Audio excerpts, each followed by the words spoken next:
अस्सलाम वालेकुम दोस्तों, टेक्निकल हाफिजुल यूट्यूब चैनल पे आप सभी का वेलकम करता हूं।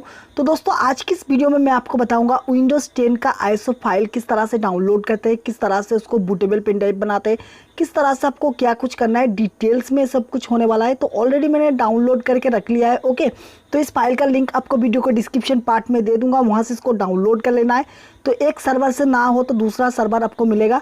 उसके बाद आपको ये टूल मिलेगा, रूफर्ट्स टूल। तो आप लेटेस्ट वर्जन भी डाउनलोड कर सकते हैं या फिर आप इसको भी यूज़ कर सकते हैं। तो दोस्तों अगर आप विंडोज़ 10 या फिर विंडोज़ 7 का बनाना चाहते हैं, सेम ही तरीका होता है। ओके, तो सबसे पहले आपको एक बूटेबल पेन ड्राइव बनाने के लिए आपको चाहिए एक पेन ड्राइव। तो आप कोई सा भी एक पेन ड्राइव ले लीजिए, कोई सा भी कंपनी का हो, लेकिन आपका 8 GB होना चाहिए। ओके, तो ऑलरेडी मैंने यहाँ पे विंडोज़ 10 का बूटेबल पेन ड्राइव बना के रखा था, तो इसको हम फॉर्मेट कर देते हैं।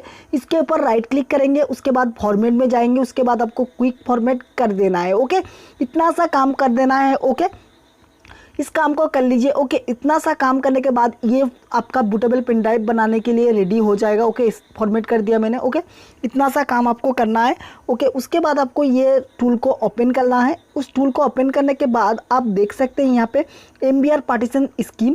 तो ये आपका हार्ड डिस्क का पार्टीशन स्टाइल होता है, तो ये आपको चेक करना पड़ता है। ओके, तो ये चेक कर लीजिए, हमारा MBR पार्टीशन में है तो हम MBR को सिलेक्ट करेंगे।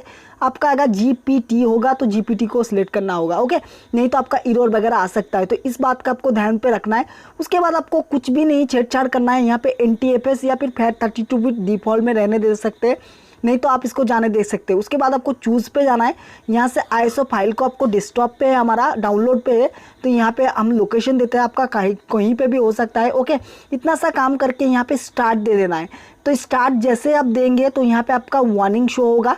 ओके, तो यहाँ पे आपको यहाँ पे भी फॉर्मेट के लिए मांग रहा है, तो इतना सा काम कर देना है। उसके बाद हमने वीडियो को स्पीड प्ले कर दिया है। ओके, तो टाइम थोड़ा सा लगता है, ठीक है। तो हमको यहाँ पे बनाने के लिए 20 मिनट लग गया, उससे अधिक टाइम भी लग सकता है। तो यहाँ पे आपको रीनेम करना है, नहीं तो इसको छोड़ भी सकते हैं। ओके, तो हमने यहाँ पे एग्जाम्पल के लिए आपको यहाँ पे विन लिख दिया, उसके बाद 11 लिख दिया। सॉरी, इतना लिखने का रीज़न है पता चले मेरे को, इसलिए तो मैंने यहाँ पे पीसी को रीस्टार्ट किया। रीस्टार्ट करने के बाद आपको पीसी में यहाँ पे बूट की को प्रेस करना है। तो अलग अलग पीसी में अलग अलग बूट की होता है, आप अपने हिसाब से इसको कीजिए। ओके, इतना सा काम आपको करना है। उसके बाद आपको कोई भी कीबोर्ड से प्रेस कर देना है। उसके बाद आपका पीसी में ये बूट कर जाएगा। अगर आपका ऑन हो जाता है तो आप बूट सेटिंग को आप देख लीजिए। ओके, अगर आपका पीसी फिर से ओपन होना स्टार्ट हो जाए तो। ओके, तो यहाँ पे देख सकते हैं विंडोज़ 10 की तरह ही इंटरफेस यहाँ पे दिया गया है। तो इंस्टॉल नाउ करते हैं हम। तो यहाँ पे तो फॉन्ट में जो है आपको कुछ भी चेंजेस यहाँ पे देखने के लिए नहीं मिला है अभी तक। ओके, तो यहाँ पे I don't have a product के ऊपर क्लिक करेंगे। उसके बाद विंडोज़ 10 प्रो को सिलेक्ट करेंगे, ये सबसे सिक्योर होता है एंड बेस्ट होता है। उसके बाद आपको नेक्स्ट करने के बाद देख सकते हैं यहाँ पे एक प्रॉब्लम शो कर रहा है, this PC can not run Windows 11। तो आप अगर इस तरह का प्रॉब्लम फेस कर रहे हैं तो ये प्रॉब्लम को कैसे सॉल्व करना है मैं आपको स्टेप बाय स्टेप बताऊंगा। उस वीडियो का अगर आपने इस वीडियो को देख लिया, स्किप मत किया, तो आपको 100% पता चल जाएगा कि इस प्रॉब्लम को सॉल्व कैसे करना है। तो उसके लिए सबसे पहले देख सकते हैं हमारा बूटेबल पेन ड्राइव हमने लगा लिया है, पीसी को मैंने स्टार्ट किया। उसके बाद आपको यहाँ पे हमने आईएसओ फाइल, विंडोज़ 10 का आईएसओ फाइल चाहिए, तो इसका डाउनलोड कर लीजिए। उसके बाद राइट क्लिक करके माउंट पे क्लिक कीजिए, तो ये फाइल ओपन हो जाएगा। उसके बाद सोर्सेज फाइल के अंदर जाना है। ओके, तो यहाँ पे मैं बैक करके दिखाता हूँ, तो यहाँ पे भी आपका इस तरह का ऑप्शन मिल जाएगा। ओके, तो यहाँ से हम इसको ओपन कर लेते हैं। ओपन करने के बाद आपको मैं बताता हूँ, उसके बाद आपको सोर्सेज फाइल के अंदर जाना है। ओके, उसके बाद इसको Ctrl+A से इसको पूरा को सिलेक्ट कर लेना है। उसके बाद इसको आपको कॉपी करना है Ctrl+C से, या फिर आप मैनुअली इसको कॉपी कर सकते हैं।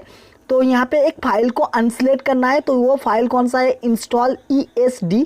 तो इसको आपको कंट्रोल बटन को प्रेस करके यहाँ पे इसको ऐसे ही प्रेस कर देना है, तो ये क्लिक कर देंगे तो ये हो जाएगा। उसके बाद इसको कॉपी कर लेना है, इसको एक को अनसिलेक्ट करके उसके बाद दिस पीसी में जाना है। उसके बाद आपको यहाँ पे विंडोज़ 11 के अंदर जाना है। ओके, तो इस पेन ड्राइव के अंदर जाना है, विंडोज़ 11 का बूटेबल पेन ड्राइव के अंदर। सोर्सेस फाइल के अंदर जाने के बाद इसको आपको यहाँ पे इसको राइट क्लिक करके इसको पेस्ट कर देना है, या फिर Ctrl+V से भी इसको पेस्ट कर सकते हैं। तो यहाँ पे भी थोड़ा सा टाइम लगता है, तो ये फाइल आपको कॉपी होने देना है। ओके, उसके बाद रिप्लेस कर देना है। तो दोस्तों उम्मीद कर रहा हूँ ये वीडियो को पसंद आ रहा होगा। वीडियो पसंद आता है तो प्लीज़ वीडियो को लाइक कर दीजिए। चैनल को भी सब्सक्राइब नहीं किया है तो प्लीज़ चैनल को सब्सक्राइब करके इस चैनल का पार्ट बन जाइए। ओके, इस चैनल का पार्ट बन जाइए। ओके, तो इतना सा काम आपको करना है। उसके बाद पीसी को मैं फिर से यहाँ पे इसको डिस्कनेक्ट कर दूंगा, यहाँ पे इसको बैक करके यहाँ पे पीसी को मैं रीस्टार्ट करूँगा। ओके, तो फिलहाल आपको कर लेना है, बूटेबल पेन ड्राइव आपको लगा के रखना है। उसके बाद मैं यहाँ पे इसको क्लोज़ करता हूँ। ओके, ये इसका कोई काम नहीं है। अब सिंपली आपको बूटेबल पेन ड्राइव को लगा के यहाँ पे बूट की प्रेस करना है। तो आपके पीसी में अलग अलग बूट की होता है, आपको अपने हिसाब से कीजिए। तो हमारा यहाँ पे F12 बटन को प्रेस करूँगा तो हमारा ये ऑटोमेटिकली बूट कर जाएगा। ओके, तो ये हमारा गीगाबाइट का मदरबोर्ड है। तो फाइनली देख सकते हैं यहाँ पे जो है विंडोज़ 10 का लोगो आ रहा है, तो आपका देख सकते हैं यहाँ पे। ओके, तो यहाँ पे इंस्टॉल नाउ करते हैं हम।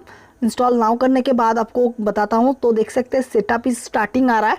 ओके, तो यहाँ पे इतना सा होना चाहिए आपका। तो उसके बाद I don't have a product की के ऊपर क्लिक कर देना है। उसके बाद विंडोज़ 11 प्रो को सिलेक्ट करना है, ये सबसे बेस्ट एंड सिक्योर होता है। उसके बाद देख सकते हैं हमारा प्रॉब्लम 100% ये सॉल्व हो जाएगा। दोस्तों देख सकते हैं यहाँ पे टर्म्स एंड कंडीशन को एक्सेप्ट करना है। उसके बाद आपको कस्टम के ऊपर सिलेक्ट करके ये जो पार्टीशन वगैरह है इसको आप डिलीट कर दीजिए। ओके, सी ड्राइव में हमको इंस्टॉल करना है, तो हमने यहाँ पे पार्टीशन 1 को डिलीट किया। उसके बाद यहाँ पे इसको भी हमको डिलीट कर देना है, तो ये पार्टीशन भी हमारा ये डिलीट हो गया। ओके, उसके बाद आपको नेक्स्ट कर देना है। तो हम सी ड्राइव के ऊपर इस फाइल को जो है हम विंडोज़ 11 को इंस्टॉल करने वाले हैं। तो थोड़ा सा यहाँ पे कॉपी होने में टाइम लगता है, तो मैं थोड़ा सा वीडियो को स्पीड प्ले कर देता हूँ। आप लोगों का काम है सिर्फ इस वीडियो को लाइक कर देना है। चैनल को सब्सक्राइब नहीं किया है तो प्लीज़ चैनल को सब्सक्राइब करके बेल आइकन को प्रेस कर लेना है। उसके बाद आपको रीस्टार्ट नाउ कर देना है। ओके, यहाँ पे रीस्टार्ट होने के बाद आपको बूटेबल पेन ड्राइव को यहाँ से आप रिमूव कर देना है। पीसी के साथ इसको कनेक्ट नहीं करना है, नहीं तो आपका पीसी जो है ऑन हो जा सकता है। ओके, तो मैंने यहाँ पे डिस्कनेक्ट कर देने के बाद देख सकते हैं हमारा ये जो है गेटिंग रेडी आ रहा है। तो हमने यहाँ पे वीडियो को थोड़ा सा स्पीड प्ले कर दिया है, थोड़ा सा टाइम सेव होने के लिए। तो आप भी ऐसा थोड़ा सा वेट कीजिए। अगर आपको वीडियो पसंद आ रहा है तो प्लीज़ वीडियो को लाइक कर दीजिए। चैनल को भी सब्सक्राइब नहीं किया है तो प्लीज़ चैनल को सब्सक्राइब कर लीजिए। ओके, तो इस सेटअप वगैरह को आपको कर लेना है। यहाँ पे इंग्लिश इंडिया को सिलेक्ट करेंगे, स्किप करेंगे। ओके, यहाँ पे हम यहाँ पे आई डोंट हैव इंटरनेट के ऊपर क्लिक करेंगे, कंटिन्यू के ऊपर क्लिक करेंगे।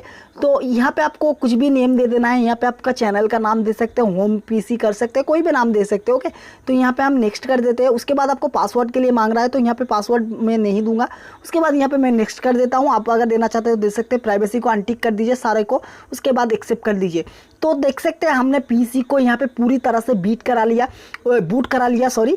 तो बूट करने के बाद देख सकते हैं यहाँ पे भी थोड़ा सा टाइम लगता है, तो आप थोड़ा सा सब्र कीजिए। ओके, और इस वीडियो को लाइक करना मत भूलिए। तो भाई वीडियो को लाइक कर दीजिए। ओके, तो इस तरह का इंटरफेस आने के बाद आपको मैं पीसी में आपको चल के दिखाता हूँ। यहाँ पे देख सकते हैं यहाँ पे हमारा ये इस तरह का ऑप्शन आ रहा है। तो डेस्कटॉप आइकन को कैसे लाते हैं, तो यहाँ पे आपको जाना है। यहाँ पे थीम्स के अंदर यहाँ पे डेस्कटॉप आइकन सेटिंग मिलेगा। तो यहाँ पे आपको इन तीनों को टिक करके इसको ओके करके अप्लाई कर देना है। ओके, इतना सा काम करना है। ओके कर देंगे तो भी काम चल जाएगा। ओके, तो हमारा डेस्कटॉप आइकन आ चुका है।